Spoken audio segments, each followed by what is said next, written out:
Welcome है आज के इस नए वीडियो में।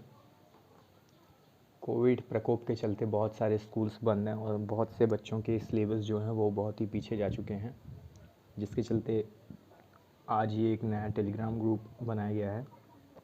बाय द वे, वैसे यूट्यूब चैनल भी बनना था हमारे उमरी का, लेकिन कुछ पर्सनल आईडी और इशू के चलते वो यूट्यूब चैनल अभी बन नहीं पाया है। क्रिएट हो चुका है पर आने वाले कुछ टाइम में सॉर्ट आउट हो जाएगा प्रॉब्लम। तब तक इंस्टाग्राम के इस ग्रुप में वीडियोस पोस्ट होती रहेंगी। बाकी टीचरों से भी मैं बात कर लूँगा कि अपने पर्टिकुलर सब्जेक्ट्स जो हैं वो पोस्ट कर दें रिकॉर्ड कर करके। मैं बेसिकली यहाँ पे आप लोगों को साइंस और इंग्लिश के बारे में भी जानकारी दूँगा। बहुत ही बेसिक और बहुत ही सिंपल तरीके होंगे जिनको समझने में बिल्कुल डिफ़िकल्टी नहीं होगी, बिल्कुल भी परेशानी या किसी भी चीज़ की दिक्कतें नहीं होंगी। तो आज जो मुद्दा हम उठाएंगे, ध्यान से देखते रहिएगा। सबसे पहले तो हम डेट लिख देते हैं। आज की जो डेट है, अभी मौके पे मेरे यहाँ जो डेट है वो है 29 अगस्त 2020। तो डेट से शुरू करते हैं। हाँ, आज का क्रियाकलाप तो बेसिक चलने क्या वाला है आज की क्लास में, वो ये है कि आज हम इंग्लिश के बारे में जानकारी लेंगे। अब इसे पढ़ा कैसे जाए, मैं बात इंग्लिश की नहीं कर रहा, मैं बात कर रहा हूँ क्लासेस की। मैं आपके सामने एक वाइट शीट दिख रही है। वाइट शीट पे मैं चीज़ें लिखता हुआ चला जाऊँगा, आप लोगों को समझाता हुआ चला जाऊँगा। आप लोग ये वीडियो चालू करके अपने बगल में रख दें, स्पीकर ऑन करके। ज़रूरी नहीं है ईयरफोन लगा लेंगे तो ज़्यादा बेटर होगा, आपको आवाज़ मेरी साफ़ सुनाई पड़ेगी। ईयरफोन लगा लें, वीडियो चालू कर लें, रफ़ और पेन लेकर बैठ जाएं। जैसे जैसे मैं आपको पढ़ाता जाऊँगा, बताता जाऊँगा, आप उसे सुनते रहें और नोट करते रहें। आपको वही चीज़ें नोट करनी है जो मैं आप लोगों को इस पे लिखूँगा और समझाऊँगा। आपको उससे ज़्यादा कुछ नोट नहीं करना, उससे ज़्यादा कुछ दिमाग नहीं लगाना है। कोई टेंशन नहीं, कोई बवाल नहीं, शांत दिमाग से, फ्रेश दिमाग से बैठिए। सिलेबस कवर करना है, जान रहे हैं महीने बीत चुके हैं, अगस्त का महीना चल रहा है और बहुत सिलेबस हम पीछे हैं। सब कवर हो जाएगा, टेंशन की कोई बात नहीं है। अगर ऐसे ही लगातार पोस्ट होते रहें तो मेरा जहाँ तक मानना है, हम आधे सिलेबस को 1 महीने या 2 महीने के अंदर कवर कर ले जाएंगे और वापस ट्रैक पे पहुंच जाएंगे। जैसा हमारा अर्धवार्षिक में चलता था, हाफ ईयरलीज में चलता था, हम चले जाएंगे। तो आज की जो क्लास है ये बेसिक होगी टेंसेस को लेकर। ये इंग्लिश है। इंग्लिश बेसिक 2 प्रकार की होती हैं। एक होती है इंग्लिश लैंग्वेज जो कि आज चलेगी, और दूसरी होती है इंग्लिश लिटरेचर। तो लैंग्वेज में हम बात करते हैं सारे के सारे व्याकरण की, तो यहाँ पे व्याकरण की बातें होंगी। बाकी लिटरेचर में साहित्यिक बात होती हैं, जैसे कहानियाँ हो गई, पोइट्री हो गई, हमारे सप्लीमेंट्री, ये सब चीज़ें हो गई, वो अलग आती है। ये जो क्लास में बताने जा रहा हूँ इंग्लिश लैंग्वेज में टेंसेस की जो बात यहाँ चलने वाली है, ये class 8th 9th 10th even inter के, चाहे वो 11th हो चाहे 12th के, जिनका कोर्स बैक हो गया है या बैक नहीं हुआ है, या जिनको नहीं समझ आ रहा या नहीं समझ पा रहे, या कुछ डिफ़िकल्टी होती है, कुछ भूले हुए हैं, वो सब आराम से इसको पढ़ सकते हैं, समझ सकते हैं। तो फ़ायदा क्या है इसको देखने का? फ़ायदा ये है कि बहुत से स्टूडेंट कंप्लेन करते हैं कि सर हमें इंग्लिश हल्की फुल्की आती है या लगभग ना के बराबर आती है। हम देखते हैं, पढ़ लेते हैं, देखते भी हैं, पढ़ भी लेते हैं, परंतु हम उसका मतलब नहीं समझ पाते। हम इंग्लिश बोल नहीं पाते हैं, हम समझ नहीं पाते हैं। बहुत सी डिफ़िकल्टीज़ हैं, बहुत से तरीके हैं और बहुत सी प्रॉब्लम्स हैं जो बच्चे बोलते हैं कि सर कुछ ऐसा तरीका बताइए, कोई ऐसा क्लू या हिंट दीजिए कि हम इंग्लिश बहुत ही अच्छे से सीख जाएं। मेरा कहना ये है कि देखो, मेहनत तो तुम्हें खुद करनी पड़ेगी, बाकी पायनियर्स हम हो जाएंगे, पॉइंटर्स हम बन जाएंगे। मैं जो तरीका बता रहा हूँ उसे देखो, समझो, परखो, ध्यान दो और उसी के अकॉर्डिंग अपना काम करते रहो। बाकी जितने भी प्रश्न आए मन में, नीचे दिए हुए सेक्शन में टाइप करो या फिर रिकॉर्ड करो, रिकॉर्ड करके सेंड कर दो। अगर समस्या तुम्हारी बड़ी है तो रिकॉर्ड करके भेजो, समस्या छोटी है लिख के भेजो। कोशिश करना लिख के भेजने की, क्योंकि बहुत बार ये होता है कि रिकॉर्डिंग सुन नहीं पाते हैं। तो ठीक है, तो आज की पढ़ाई चालू करते हैं। हम मुद्दा उठा रहे हैं टेंसेस का। टेंसेस मतलब होता है काल। पहला सवाल, काल क्या है? What is a tense? Basically है क्या ये चीज़? हर व्यक्ति का पाला इससे पढ़ता ही है, चाहे वो 8th क्लास में पढ़े, चाहे वो 9th क्लास में पढ़े, चाहे वो 10th में पढ़े, या कभी न कहीं लोकली किसी रिलेटिव द्वारा या किसी रिश्तेदार द्वारा पढ़ जाए कि आखिर काल है क्या, टेंस है क्या। तो टेंस के बारे में बताता हूँ। Tense are the basically words which are use to show actions related in any time. Hindi में अगर कहा जाए तो काल वे शब्द होते हैं जिनके द्वारा क्रिया किस समय हुई इसका ज्ञात होता है। अगर हम एग्जाम्पल के तौर पे देखें तो राम खाना खाता है। इस वाक्य से हमें ये पता चलता है कि राम एक लड़का है जो खाना खाने की क्रिया करता है। अगला वाक्य, राम खाना खाया। अगले वाक्य से क्या पता चलता है कि राम एक लड़का है जिसने खाना खा लिया है। राम एक लड़का है जिसने खाना खा लिया है। तीसरा वाक्य, राम खाना खाएगा। राम एक लड़का है जो कि खाना खाएगा। इन तीनों वाक्यों को अगर ध्यान से देखें तो इनमें ज़्यादा नहीं, हल्का फुल्का अंतर है। अगर मैं एक लाइन ड्रॉ करूं तो आप देखेंगे इस साइड की यानी लेफ्ट साइड की चीज़ें सेम हैं, राम खाना राम खाना राम खाना। परंतु अगर इनकी क्रियाओं पे ध्यान दिया जाए तो एक में वो खाता है, एक में खाया और एक में खाएगा। इनसे हमें ये पता चलता है कि ये क्रिया तीन डिफरेंट टाइम में यानी 3 अलग अलग समय अंतराल में हुई है।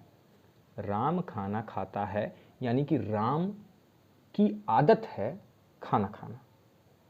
वो राम खाना खाता है, उसकी एक आदत है कि वो खाना खाएगा, वो खाएगा खाना। दूसरे वाक्य में देखें तो राम खाना खाया, मतलब राम वो खाना खा चुका है, वो क्रिया उसने समाप्त कर दी है, मतलब वो उसका पेट भर चुका है, वो खाना खा चुका है। तीसरे वाक्य को देखें, राम खाना खाएगा, मतलब राम ने अभी खाना खाया नहीं है, वो आने वाले समय में खाना खाएगा। इस हिसाब से ये हमारा वर्तमान में चल रहा है, यानी उसकी आदत है कि वो अभी खाना खाएगा या वो खाना खाता है। ये हमारा भूतकाल में चला गया है क्योंकि वो खाना खा चुका है, उसने वो क्रिया, खाने की क्रिया पीछे गए हुए समय में समाप्त कर दी है, वो खाना खा चुका है। और तीसरे वाक्य में आने वाले समय में वो खाना खाएगा, यानी ये भविष्य में चली गई है कि आने वाले समय में राम खाना चल के खाएगा। इस प्रकार से टेंस को 3 समय में बांटा गया है। एक समय है हमारा वर्तमान, एक है भूत और एक है भविष्य। कोई भी क्रिया या कोई भी काम 3 ही समय में हो सकता है, या तो वो वर्तमान यानी कि अभी के समय में हो, या तो भूतकाल बीते हुए समय में हो, या तो भविष्यकाल आने वाले समय में हो। किसी भी क्रिया को या तो किया जाएगा, या तो कर चुकाया जाएगा, या तो आने वाले समय में होने वाला होगा। इस हिसाब से टेंसेस को 3 भागों में बांटा गया है। पहला टेंस है हमारा प्रेजेंट, दूसरा है पास्ट, तीसरा है future. Present tense, past tense, future tense, ये क्रिया के करने के समय के हिसाब से है। प्रेजेंट टेंस में क्रिया वर्तमान में चल रही होंगी, पास्ट में क्रियाएं समाप्त हो चुकी होंगी, और फ्यूचर में क्रियाएं हुई नहीं होंगी परंतु होने वाली होंगी। इस आधार पे हम टेंस को अलग अलग समय के अंतराल पे बांटते हैं। तो यह कहना गलत नहीं होगा कि टेंस 3 प्रकार के होते हैं, present tense, past tense, future tense. इन तीनों टेंसेस के आधार पर हम कोई भी क्रिया कर लेते हैं। अब ये टेंस मैं बता क्यों रहा हूँ? क्योंकि जब कभी इंग्लिश में बात करने की बात आती है तो वो किसी न किसी समय में चल ही रहा होता है। जैसे कि आपने अभी देखा, राम खाना खाता है, राम खाना खाया या राम खाना खाएगा। इस हिसाब से अगर हम देखें तो क्रियाएं हमारी किसी न किसी समय में चल ही रही होंगी, वो समाप्त नहीं हुई रही होंगी, वो चलेंगी और उसी में चलेंगी। तो बेसिक तौर पे 3 प्रकार के हमारे टेंसेस हैं। यहाँ तक बात हो गई। अब हम चालू करते हैं पढ़ना। ये सब चीज़ें आपको नहीं लिखनी थी, इससे बेसिक मैंने बताया है कि आखिर टेंस होता क्या है। अब मैं जो चीज़ बताने जा रहा हूँ ये आपको नोट करते रहनी है, अपने रफ में लिखती रहनी है, और यहाँ से हम चालू करते हैं अपना पढ़ना। तो सबसे पहला टेंस हम जो पढ़ेंगे वो है प्रेजेंट टेंस। कौन सा टेंस? Present tense. अब प्रेजेंट टेंस में हमारा जो पहला आएगा वो है हमारा प्रेजेंट इंडेफिनिट टेंस।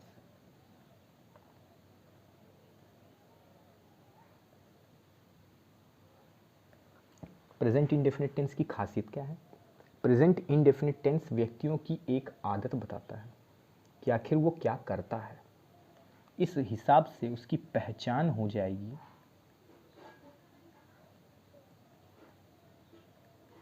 क्रिया के अंत में ता है, ती है, ते हैं इत्यादि आएंगे।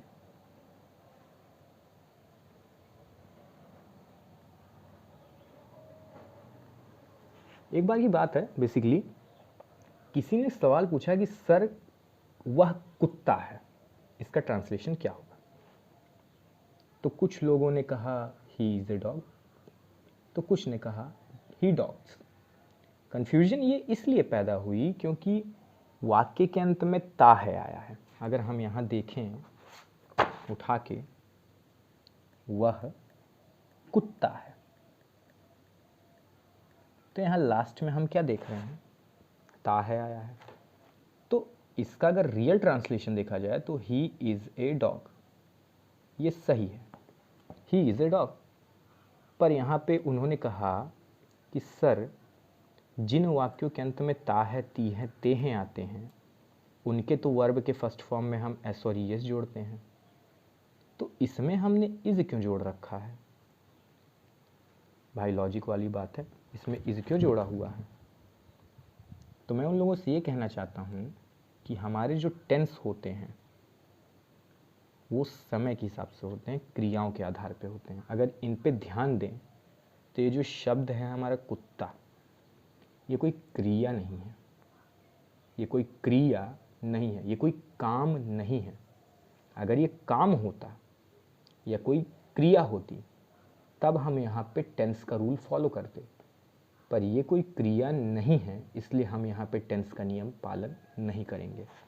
इसीलिए मैंने यहाँ पे आप लोगों को सूत्र लिखाया है कि क्रिया के अंत में ता है, ती है, ते हैं इत्यादि होते हैं। याद रखें, क्रिया के अंत में, वाक्य के अंत में नहीं, क्रिया के अंत में, वरना आप कंफ्यूज हो जाएंगे कि आखिर क्या लिखना है, क्या पढ़ना है और क्या समझ में आ रहा है।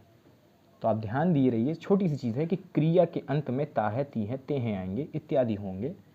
इसके हिसाब से हमारी हेल्पिंग वर्ब जो होगी, हेल्पिंग वर्ब यानी कि सहायक क्रिया, एक वचनकर्ता के साथ हम डज का उपयोग करेंगे और बहुवचनकर्ता के साथ डू का उपयोग करेंगे। ठीक है, एक वचनकर्ता के साथ डज का उपयोग, बहुवचनकर्ता के साथ डू का उपयोग। लेकिन नोट करें, एक बात दिमाग में याद रखें, जितने भी इंडेफिनिट होते हैं हमारे, चाहे वो प्रेजेंट हो, चाहे वो पास्ट हो, चाहे वो फ्यूचर हो, उनमें बेसिक हेल्पिंग वर्ब्स नहीं लगाए जाते। रीज़न क्या है ना लगाने का? इंग्लिश अथॉरिटी के हिसाब से, मतलब जो इंग्लिश बोर्ड है उसके हिसाब से, ये वो वर्ड्स होते हैं, ये वो सेंटेंसेस होते हैं जिनका बहुत ही बेसिक और बहुत ही ज़्यादा यूज़ होता है, बहुत ही ज़्यादा इस्तेमाल होते हैं ये शब्द। इसलिए सहायक क्रिया को ना लगाकर उसकी क्रिया में ही थोड़ी फेरबदल कर दी जाती है ताकि वो सूत्र ज़्यादा लंबा ना बने, उसके लिखने का ढंग सुंदर लगे और वो बहुत ही अच्छे और सरल भाषा में लोगों तक पहुंचाया जा सके। तो उस सरलता और उस तरलता को बनाने के लिए हम हेल्पिंग वर्ब ना लगाकर कुछ अलग वर्ड्स का इस्तेमाल कर देते हैं। ये रूल सिर्फ सिंपल के लिए, साधारण वाक्यों के लिए है।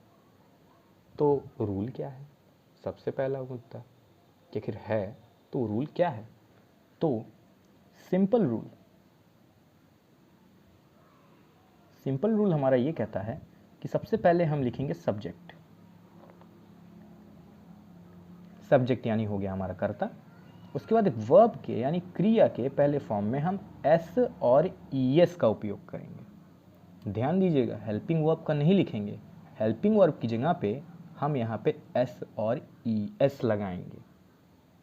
हेल्पिंग वर्ब नहीं लगाएंगे, एस और ईएस लगाएंगे और फिर उसके बाद हम ऑब्जेक्ट यानी कि हमारा कर्म लिख के अपनी वाणी को विराम दे देंगे। सब्जेक्ट, वर्ब का पहला फॉर्म, उसके साथ एस और ईएस का उपयोग और अंत में ऑब्जेक्ट। अगला सवाल, एस और ईएस दो शब्द हैं, किस क्रिया के साथ, किस वर्ब के साथ हम एस लगाएं और किस क्रिया के साथ हम ईएस लगाएं। सबसे पहला क्वेश्चन, तो यूज ऑफ ईएस, किस शब्दों के आगे हम ईएस लगाते हैं। जिन वर्ब में यानी कि जिन इंग्लिश क्रियाओं के अंत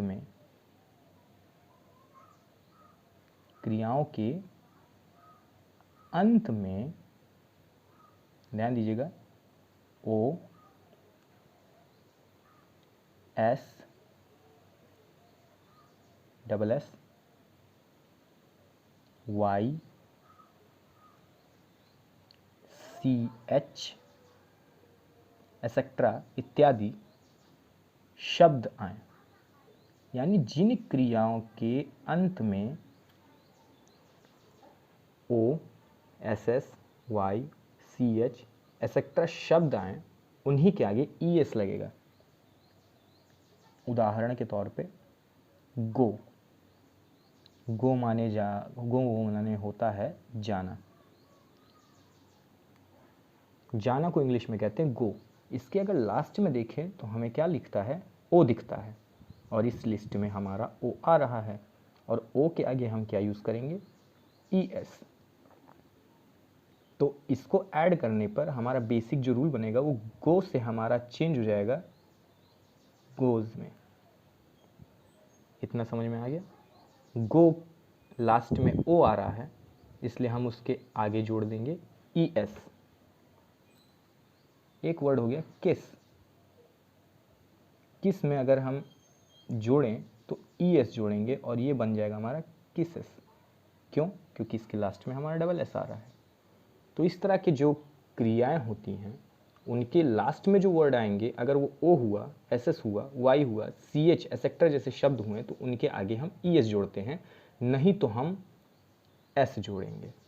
ध्यान रखें, ई एस का उपयोग उन्हीं क्रियाओं के अंत में किया जाएगा जिनके अंत में ओ एस एस वाई या सी एच एसेक्ट्रा जैसे शब्द आए। बाकियों के लास्ट में हम क्या जोड़ेंगे, एस जोड़ेंगे।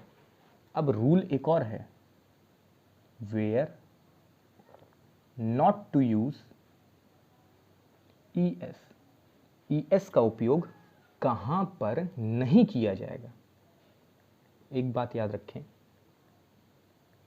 क्रिया बहुवचन होने पर, क्या होने पर, बहुवचन होने पर, क्रिया बहुवचन होने पर हम ई एस का उपयोग नहीं करते। ई एस को क्या, हम एस का भी उपयोग नहीं करते। बहुवचन होने पर हम ना तो एस का उपयोग करते हैं ना ही ई एस का उपयोग करते। तो हम यहाँ पे लिख सकते हैं कि नॉट यूज एस और E S, where not to use S और ई एस। एस और ई एस दोनों का उपयोग हम दो जगह नहीं करते। सबसे पहला, यदि हमारा क्रिया बहुवचन हो तो हम एस का उपयोग नहीं करते, बिल्कुल नहीं। और सेकेंडली, अगर हमारा कर्ता यानी कि सब्जेक्ट, अगर हमारा सब्जेक्ट फर्स्ट पर्सन है तब भी इनका उपयोग नहीं किया जाएगा। फर्स्ट पर्सन वर्ड होते हैं हमारे आई और वी। हिंदी में अगर कहा जाए तो मैं और हम। तो दो जगह हम एस और एस का उपयोग नहीं करते। पहला है फर्स्ट पर्सन होने पर, पहला है बहुवचन होने पर, दूसरा है फर्स्ट पर्सन होने पर हम इनका उपयोग नहीं करते हैं। तो इतना नोट कर लें, आधा ऊपर वाला नोट ना करें।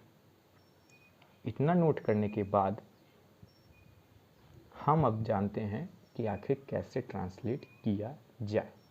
अगले बारे में आते हैं। अब हम आ जाते हैं मेन पे।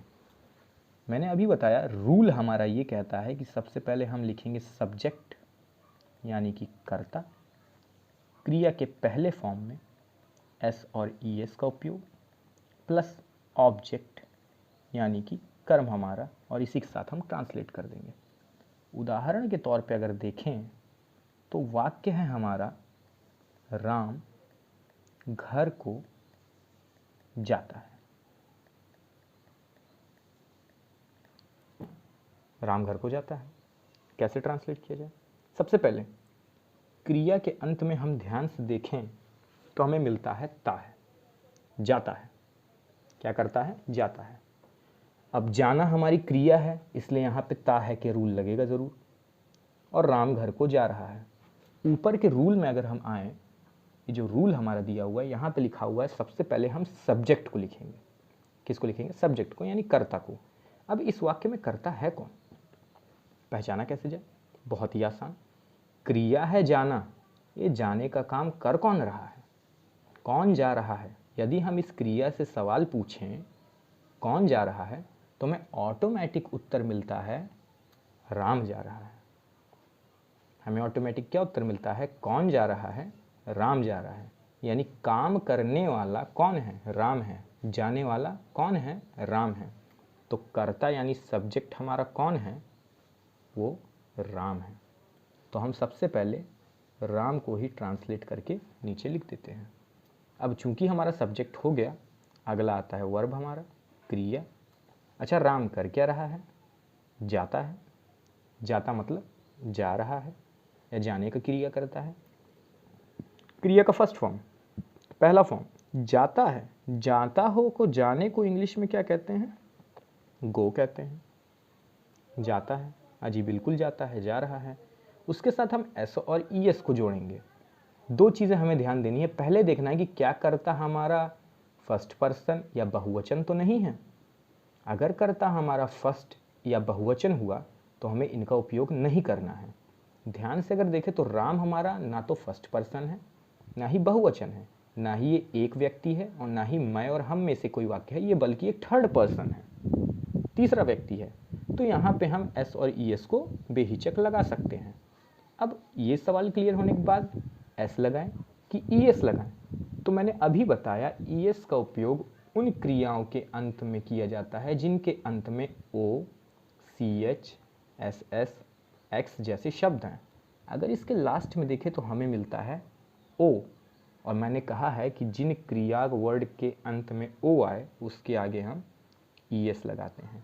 तो जो वर्ड अभी हमारा था गो, वो चेंज हो जाएगा गोज में, यानी राम गोज।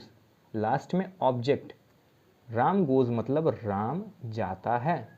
ऑब्जेक्ट कहाँ जाता है? घर को। राम कहाँ को जाता है? घर को जाता है। तो को के लिए हो जाएगा टू और घर के लिए हो जाएगा हाउस। एक बात नोटिस किए रहें, जितने भी प्रीपोजिशन वर्ड्स होते हैं, जैसे हमारा को हो गया, हिंदी में तो ये ऑब्जेक्ट यानी कर्म के बाद लगते हैं, परंतु इंग्लिश में ये आगे लगेंगे, बाद में हमारे ऑब्जेक्ट लगेंगे। ये चीज़ नोटिस में मतलब दिमाग में रहनी चाहिए कि हमारा ये जो प्रीपोजिशन है यानी हमारी ये जो शब्द हैं को, इनका मीनिंग पहले लिखा जाएगा, उसके बाद ही हम ऑब्जेक्ट को यूज़ करेंगे। तो हो गया हमारे सिंगुलर के साथ। अगला, राधा और सीता खाना पका रही हैं। राधा और सीता खाना पका रही हैं। यही रूल ऊपर। सब्जेक्ट कौन है? सब्जेक्ट। सवाल पूछते हैं, पका रही, पकाती हैं। खाना पकाती हैं। राधा और सीता खाना पकाती हैं। तो राधा और सीता ये दोनों क्या कर रही हैं? खाना पकाती हैं। वाक्य के अंत में हमारा ती है आ रहा है, पहचान हो गई। चलो भाई, ती है आ गया, हमारे चला गया सिंपल में। रूल हमारा ऊपर लिखा हुआ है कि सबसे पहले सब्जेक्ट, क्रिया का फर्स्ट फॉर्म, उसमें एस और ईएस, उसके बाद हमारा ऑब्जेक्ट आएगा। ठीक है, अब राधा और सीता खाना पकाती हैं। सब्जेक्ट को अगर हम पूछें कौन पकाती हैं, तो हमें उत्तर मिलेगा राधा और सीता पकाती हैं।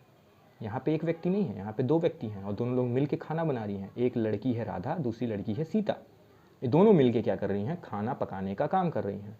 तो सब्जेक्ट हमारी कौन हो गई? राधा और सीता, यानी ये दोनों ही यहाँ पे एक ही क्रिया कर रही हैं। यानी यहाँ पे हमारी सब्जेक्ट राधा एंड सीता हैं, यानी राधा और सीता दोनों मिलके काम कर रही हैं, यानी राधा एंड सीता।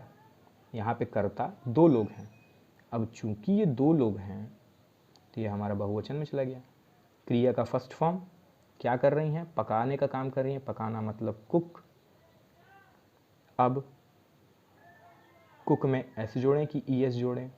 ध्यान रखिएगा, मैंने बताया है अगर फर्स्ट पर्सन हुआ और यदि बहुवचन हुआ, दोनों ही कंडीशन में हम एस और ई एस का उपयोग नहीं करेंगे। रूल आप देख लीजिए, लिखा होगा। रूल में साफ तौर पे मैंने कहा है कि जब हमारी कर्ता जो होंगे वो फर्स्ट पर्सन यानी कि आई और वी होंगे, तब हम एस और ई एस का उपयोग नहीं करेंगे।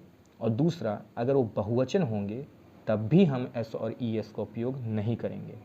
तो यहाँ पे कर्ता एक नहीं, दो लड़कियाँ हैं, एक राधा एक सीता। इसलिए कुक यानी हमारी क्रिया में ना ही एस जुड़ेगा और ना ही ई एस जुड़ेगा। ये कुक है तो कुक ही रहेगा, यानी इसका काम यहाँ पे बिल्कुल नहीं होगा। हम डायरेक्ट कूद आएंगे ऑब्जेक्ट यानी कर्म पे। राधा और सीता पकाती हैं। क्या पकाती हैं? खाना, कुक फूड। बस, साफ सुथरी बात। राधा और सीता खाना पकाती हैं, यानी Radha and Sita cook food. ये हमारा ट्रांसलेट हो गया। सिंगुलर वाला भी हो गया, प्लूरल वाला भी हो गया, फर्स्ट पर्सन वाला। मैं पत्र लिखता हूँ। मैं पत्र लिखता हूँ। चलिए, वही रूल हमारा सेम। सबसे पहले क्या? सब्जेक्ट यानी कर्ता। कौन लिखता है? मैं लिखता हूँ।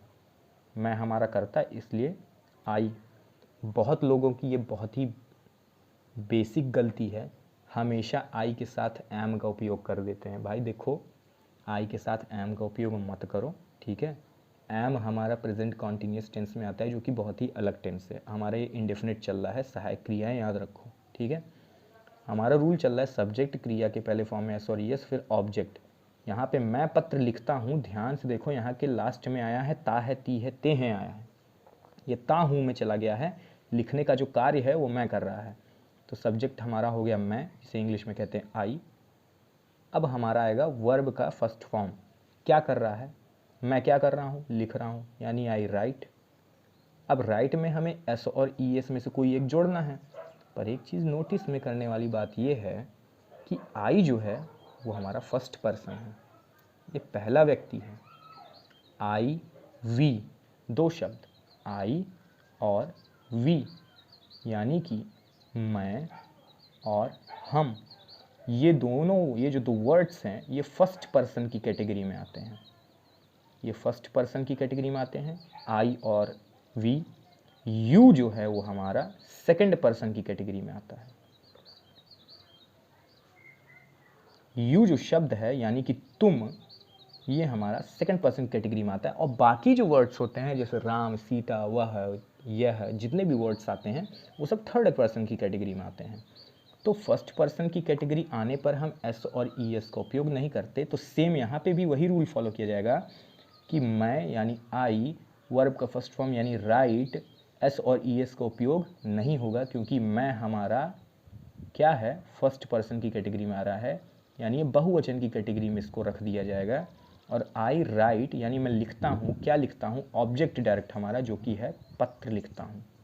मैं लिखता हूँ, क्या लिखता हूँ, ऑब्जेक्ट, क्या लिख रहा हूँ, पत्र लिख रहा हूँ, यानी I write a letter, I write a letter. और इस प्रकार से हम किसी प्रकार का साधारण यानी प्रेजेंट इंडेफिनिट टेंस जिनके अंत में ता है, ती है, ते हैं, ता हूँ, ती हूँ इत्यादि शब्द जिनके क्रियाओं के अंत में आता है, उनको साधारण रूप से ट्रांसलेट करने का रूल ये है। अब हमारा वर्ड जो है वो 4 प्रकार से ट्रांसलेट हो सकता है। एक है हमारा नेगेटिव, एक है हमारा इंट्रोगेटिव, एक है इंट्रोगेटिव प्लस नेगेटिव। इन चारों में कॉमन सी चीज़ है जो मैं बता देता हूँ, वो अगले वीडियो में मैं आपको बताऊँगा इन तीनों को कैसे ट्रांसलेट किया जाए। अभी तक के लिए इतना ही, लेकिन मैं तब भी बेसिक एक चीज़ बता के जाता हूँ। इसी रूल को अगर आप याद कर लें, ये वाला बेसिक रूल, तो आपको ये तीनों ऑटोमेटिक याद हो जाएंगे। हिंट क्या है, जितने भी नेगेटिव होते हैं उनके लिए हम नॉट का उपयोग करते हैं, और ये नॉट हमारा सदैव क्रिया से ठीक पहले मिलता है। यानी जब ये सूत्र आप लिखेंगे तो नॉट कहाँ रहेगा, क्रिया यानी वर्ब से ठीक पहले, यानी सब्जेक्ट और क्रिया के बीच में, हेल्पिंग वर्ब के जस्ट बाद मिलेगा आपको। इंट्रोगेटिव में क्या करते हैं, इंट्रोगेटिव के 2 रूल हैं। पहला रूल है सहायक क्रिया को आगे लिख के सब्जेक्ट को उधर लिख दिया जाता है, और दूसरा रूल यह है कि जो प्रश्नवाचक शब्द होता है उसको आगे रख के वही रूल फॉलो कर दिया जाता है। और इसी प्रकार के 2-3 रूल हैं जो अगले वीडियो में मैं आपको बता दूंगा। पर अभी तक के लिए ये आज की क्लास थी। बेसिक ट्रांसलेशन कैसे किया जाए प्रेजेंट इंडेफिनिट टेंस में, इसको नोट कर लीजिए, और 10-12 जो वाक्य हों अगर आपका मन करे तो उसे ट्रांसलेट करके आप दिखा सकते हैं। तब तक के लिए take care, bye and stay safe.